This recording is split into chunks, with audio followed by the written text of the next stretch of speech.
Excellent. So this is a talk about generating the KiCad libraries, and I am not the best person to give this talk, but I am here.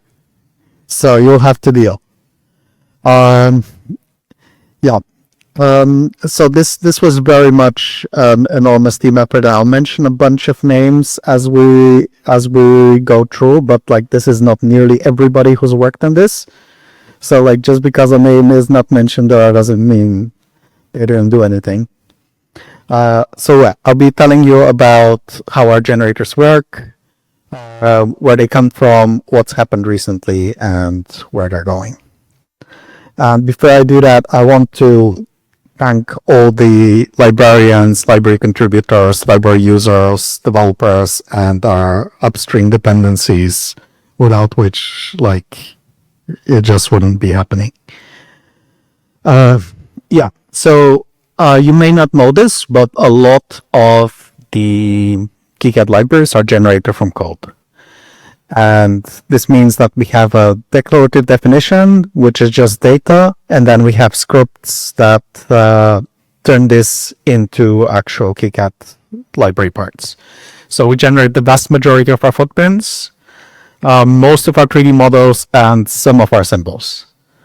And I'll be talking mainly about the footprint generators because that's the one that's technically furthest along. So why bother generating our libraries?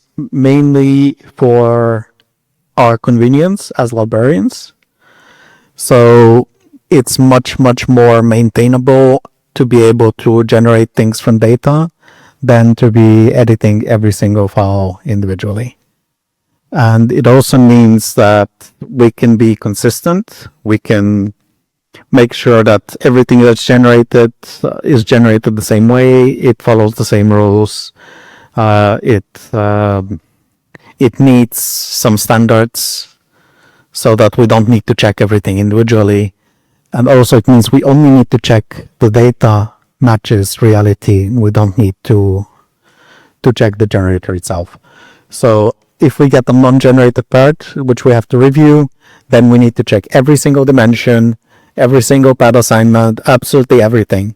And if we're generating them, then we know the courtyard's going to be fine. We know the pad sizes are going to be fine. We know everything's going to have pseudo paste if it needs to. All of this is handled for us by the code, and we can trust the code to some degree, and just check the data. And this makes our life as librarians much easier. And how this works is we have a bunch of Python, some shell scripts, and GitLab continuous integration pipelines. It's a bit messy.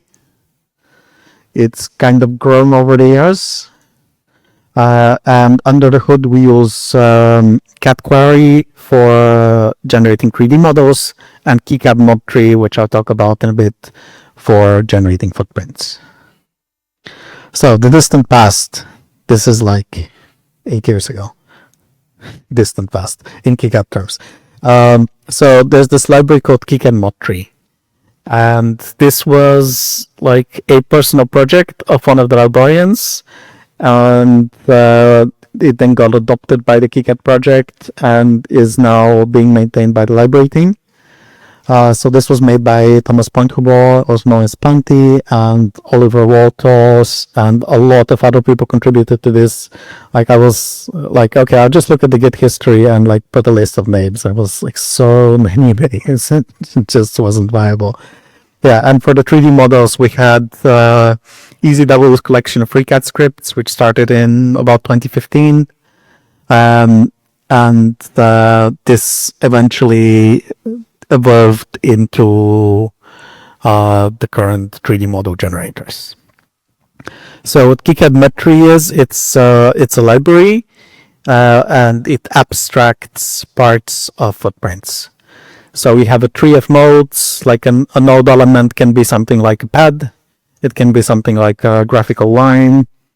It's an abstract representation. It has nothing to do with KiCad at this point. And then it gets serialized to a KiCad format. So we have an abstract representation of parts of a footprint, and then we output a KiCad footprint file. And this is written entirely in Python, and it's not using KiCad at all. It doesn't do the KiCad installation. It doesn't need an API. It doesn't need anything.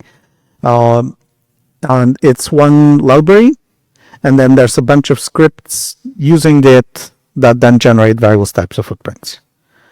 And this worked great for many, many years. And it generated originally the version 5 format of KiCad. And this is responsible for a vast number of contributions to libraries, because once this was available, it was possible to like generate entire series of parts without having to check every individual one. And an enormous amount of growth in the size of the libraries happened around that period. So this is 2017, 18, 19. Yeah.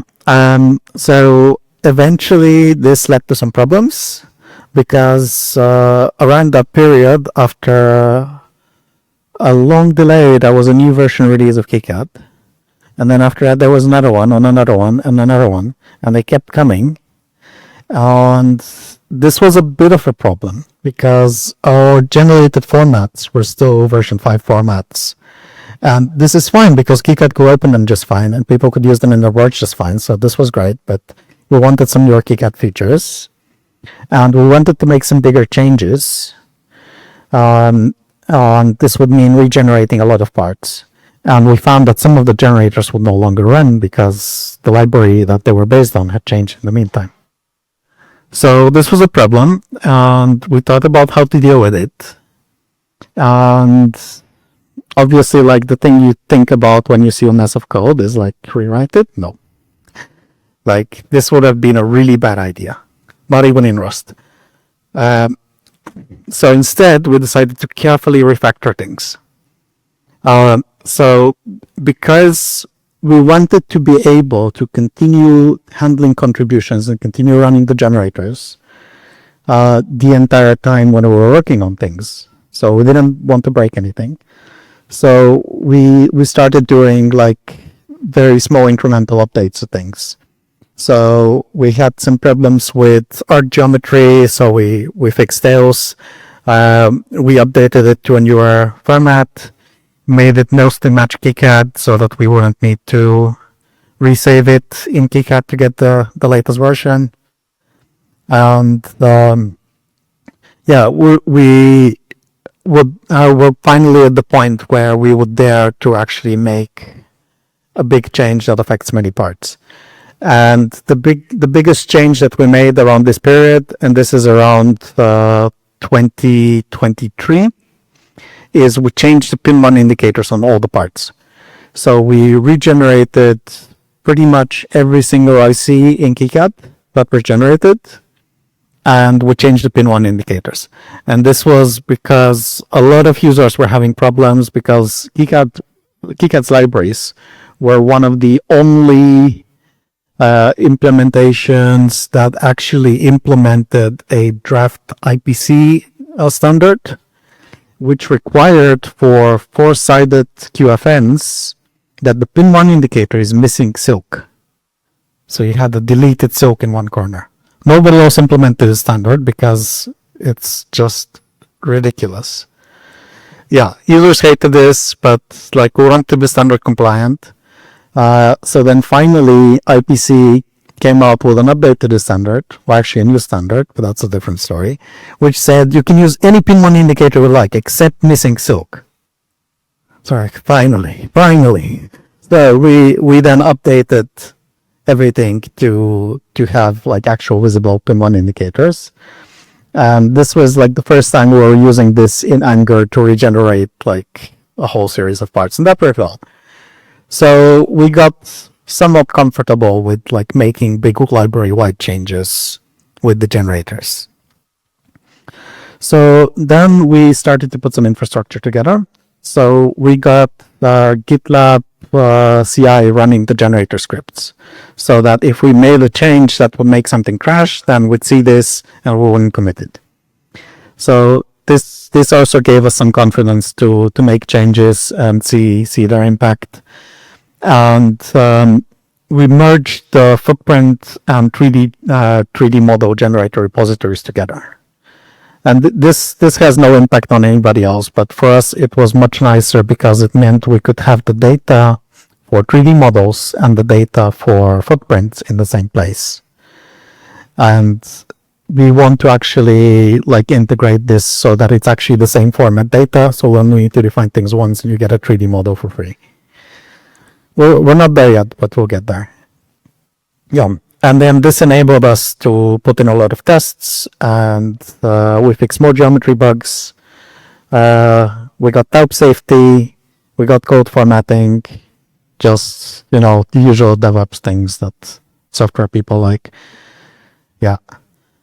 And then we did an audit of all the footprints in KiCad. And we noticed that 24% approximately of footprints at the version 9 release were directly as shipped as generated from the generators.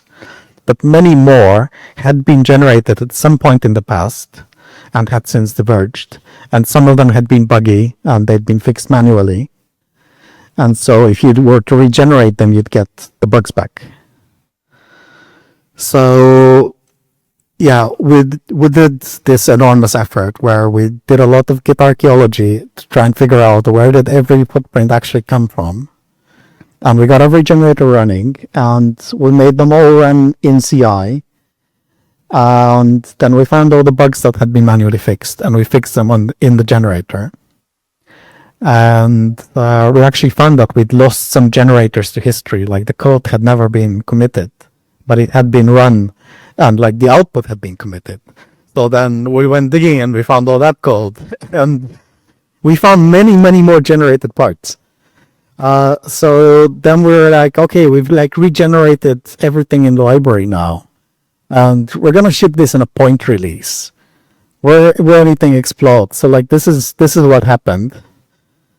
Yeah, we went from 24% generated to 72% generated. Without, we did add some parts, but this is without counting any new added parts. This is just pairs that were generated at some point. So yeah, now we could, with one command, regenerate everything again. And it took about 1 minute, and it would regenerate the entire library. So this means if you want to get everything that's generated in the KiCad library, you can literally run one command and have everything generated in place. Yeah, and this means there's only 3,400 parts or so in the KiCad library that are not generated of the footprints. So that's a pretty good score. This is much better than we actually thought we had before we started doing archaeology. So the impact of this on users, lots of parts got modernized, so there were some parts that got regenerated, so they got rounded pads, they got nicer graphics, they got the pin 1 indicators, all the BGAs got BGA fabrication properties, so that's nice for advanced manufacturing, things like this. And everyone got a DRC warning because their footprints had changed. Yeah. We expected lots of complaints posed on this, and we did not get many complaints. So yeah, that was nice, because this is okay, now we can actually make significant changes and ship them and not break things. Yeah, so we had freedom now. We had the generator output matched the footprint repository. We could generate directly into the footprint repository and nothing would change. So this was really great. And we had our review tools, which we have for footprints, were now working for the generators as well. So we could see what effect a change would have before we actually merged it. And we had tests, and we could finally refactor things. So a lot of the generator scripts had implemented various bits of geometry, like find the corner of something, or rotate something, or find the intersection of two lines, or things like this. And it was implemented many, many times in various inconsistent ways. So we started taking these and pulling them out into an actual geometry library. And then we got new functionality out of this. So we were able to do insets and outsets of shapes. So take a shape, make it bigger, take a shape, make it smaller. And we started abstracting similar parts into kind of classes and making the scripts less like independent pieces of code and more like things using a library. So what that gave us for users was we got contoured courtyards. So we could automatically generate the courtyards which actually followed the part instead of being a box. So that was nice. That got us denser boards. And we shipped that in a point release as well. Yeah. Then we found out that the data that we were generating from, so we use YAML as the data format, that actually had a lot of duplication as well. And we had one librarian who actually started going through like JEDEC documents and going like, this is actually like, it doesn't say it's JEDEC, but it's actually JEDEC. It doesn't say it's JATA, but it's actually JATA. And they put in like all the upstream definitions, and then all the vendor specific stuff was like, it's like this JEDEC document except this, which made the data so much more readable. And because we had the CI, we could verify that this would not actually have any impact on the actual output. So we could make refactors like this fearlessly, knowing that, okay, like we've refactored it, we've not actually changed anything. So then we got really brave and we switched the default 3D model format in a point release. And we expected a lot of complaints from this, and we didn't get them.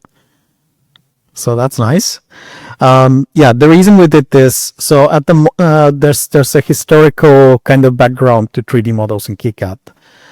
So KiCad used to only support VRML, but the VRML support has a bug in its implementation, which means that every VRML file has to be scaled incorrectly to actually be shown correctly in KiCad.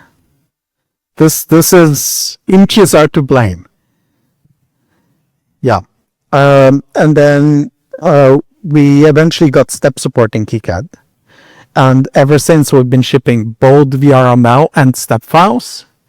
And there is an automated conversion in KiCad, which will convert all your VRML file names to step file names if the step file exists when you're exporting step. So when you actually export step, you're getting the step file. When you're looking at the thing in KiCad, you get the VRML file. In the official libraries, these match. They do not necessarily match everywhere. And we're basically shipping twice the amount of 3D models that we need to. So what we decided to do in coordination with the KiCad developer team was switch everything to step, so that the thing you see in KiCad is exactly the same thing you get on export, which means in a future version, hopefully 10, we'll no longer be shipping VRML files. So this was a one-line change in the generators, and it impacted every footprint. So this was like, okay, this is working. We can actually like make global changes. So everyone got step models, everyone got nicer shaped courtyards, everybody got a DRC warning that their libraries have changed. And yeah, this will become a theme. Well, so like this is like a summary of the last few years in the footprint generators. So there had been a lot of development in 2017, 2018 when these were first developed. And then there was very little activity beyond usage for a long time. So like people were using these to submit footprints, but there was very little development happening to the libraries. And then the last 2.5, 3 years, it's really, really accelerated because we finally got the infrastructure into place to be able to make changes with confidence that we won't break everything. Yeah, so where we're going from here, yeah, we're trying to improve the contributor process. So it's currently significant effort for users to contribute parts to KiCad, and we've cut that effort by a lot by making automated merge requests for the generators. So you now only need to make a single merge request to get generated 3D models, generated footprints, and the data into KiCad. But yeah, that's still not good enough. We still want to make it nicer for users to actually contribute things and have it be a less Git heavy process. So we do want to make changes there. And we want to do better tooling. At the moment, we have Python running shell scripts running Python because there's no common Python interface for the different generator scripts.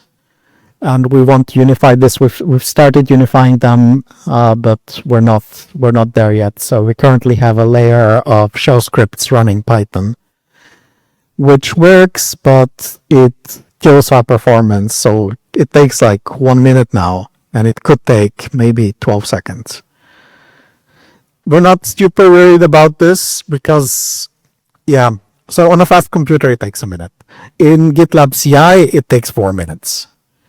So it is worth actually doing just because, like, that way contributors can get faster feedback, but it's not really a major pain point. It's just something we want to do so that it's less of a mess. And yeah, we want to abstract even more things into libraries so it's much easier to write new generators. At the moment, there's a lot of things you need to do in a generator to make it work if you're writing a new one. And yeah, better documentation. We have lots of documentation on how the generators work on our libraries wiki, but it's really, really hard to find that wiki because it's hidden in GitLab. I did a test at a tech event recently where I asked people to find the GitLab libraries wiki, and every single one of them failed. So yeah, we need to do something about that. I would have been a good idea. I did one better. I put the URL in the how to contribute to libraries page on KiCad.org. This happened 2 days ago. Yeah, it should have happened 2 years ago. This is my fault. Sorry about that. Yeah. Yeah, so I wanted to talk a bit about the 3D and symbol generators. So the 3D generators, they were originally FreeCAD macros. So somebody opened FreeCAD, drew a part, and then told FreeCAD, like, what were the API operations you used where I was drawing that part? So that's a FreeCAD macro. And then this was ported to CAD query, and then that was ported to CAD query too. But the variable names in there are still all the automatically generated variable names from FreeCAD from 2015. So yeah, there's a lot to do for code quality and code readability there. But they can be run from a single Python script. So it's possible to run a single command and generate every 3D model. And it takes about 4 days. Yeah. Yeah, and there's no meaningful abstraction in them at the moment. So at the moment, like, every single script that generates 3D models is basically its own thing. It doesn't like use any library functions except CAD query, and this is actually quite a waste because there's a lot of them that do basically the same thing. So what we want to do is we want to do the same for the 3D generators that we did for footprints. Basically, synchronize them with the models repository, find out where every single 3D model actually came from, whether it was actually generated, and whether we have the code for that, and then start making a geometry library. And because this is all in the same repository, they can actually share definitions. So it's possible to have like one definition which gives you both a footprint and a 3D model. And we have this now for SMD inductors. So if you define an SMD inductor, then you can then run the footprint generator on it, and you can run the 3D model generator, and they use the same data. So you get both footprints and 3D models for those inductors. And we want to do this for lots more parts. Yeah, and then we have symbol generators. So we don't generate most symbols. We generate some connectors. We generate every single STM32 part. And we generate a handful of other parts, mostly microcontrollers. Yeah, the STM32 was an external contribution, and we then recruited that person to be a librarian. They basically hacked the data format of STM32 cube, which specifies every single microcontroller, and then made that output KiCad symbols. And this is the reason we have so much STM32 in KiCad. However, the data in cube is buggy. It has the same source of bugs as the datasheets. So we can also not find these bugs. So yeah, it's only as good as like what ST gives us. ST, by the way, if you know anybody at ST, please scream at them, because they actively prevent anybody downloading datasheets.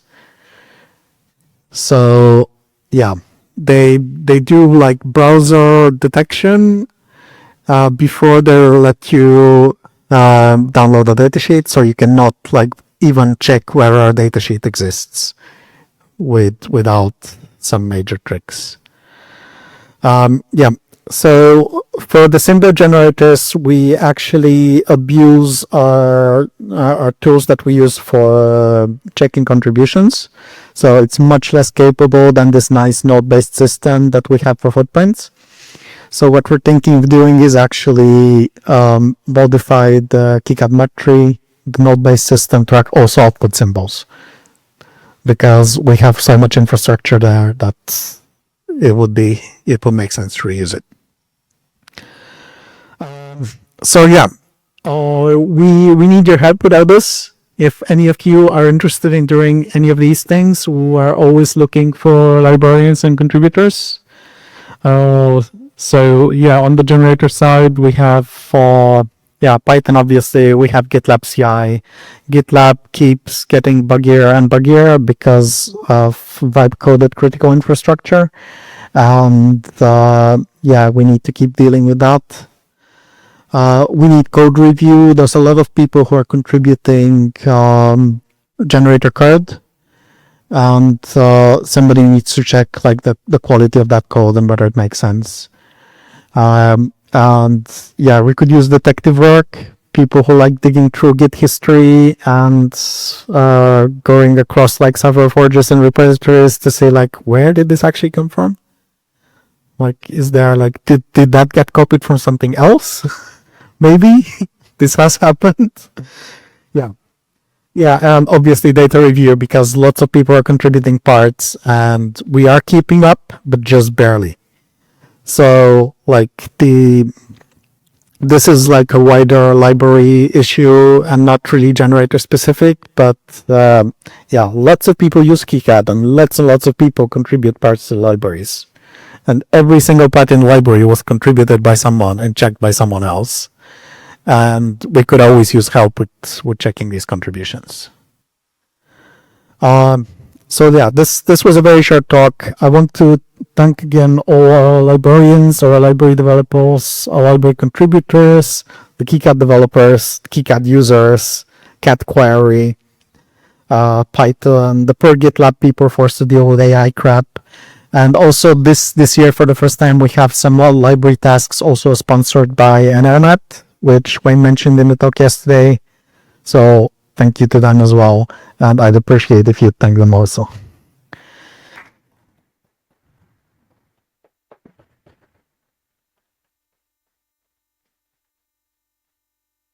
So yeah, if you want to contact me and if you want to help out with this stuff, this is my email. It has a 0 in it. Don't get confused. So yeah, I'll take questions.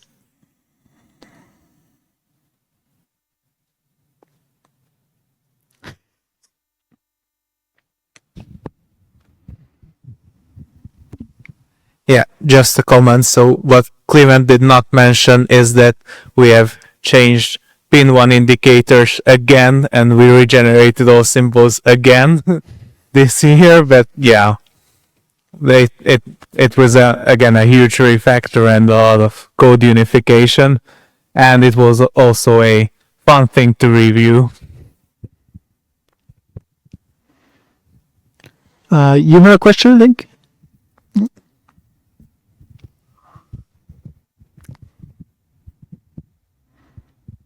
In general, if you want to help out, where would the community that's taking care of the libraries be? Is there a forum or Discord or? Okay, so we have an internal chat for development of KiCad and also for the libraries. So people who want to contribute, we invite them in there, and then things happen. If you just want to like make an individual contribution, everything is on GitLab. So we have GitLab/KiCad/libraries. That's where all the library repositories are, and there's a wiki in there as well, which has instructions on how to contribute things. And if you want to like do any of the things I listed on the previous slide, just talk to me and we'll get you started.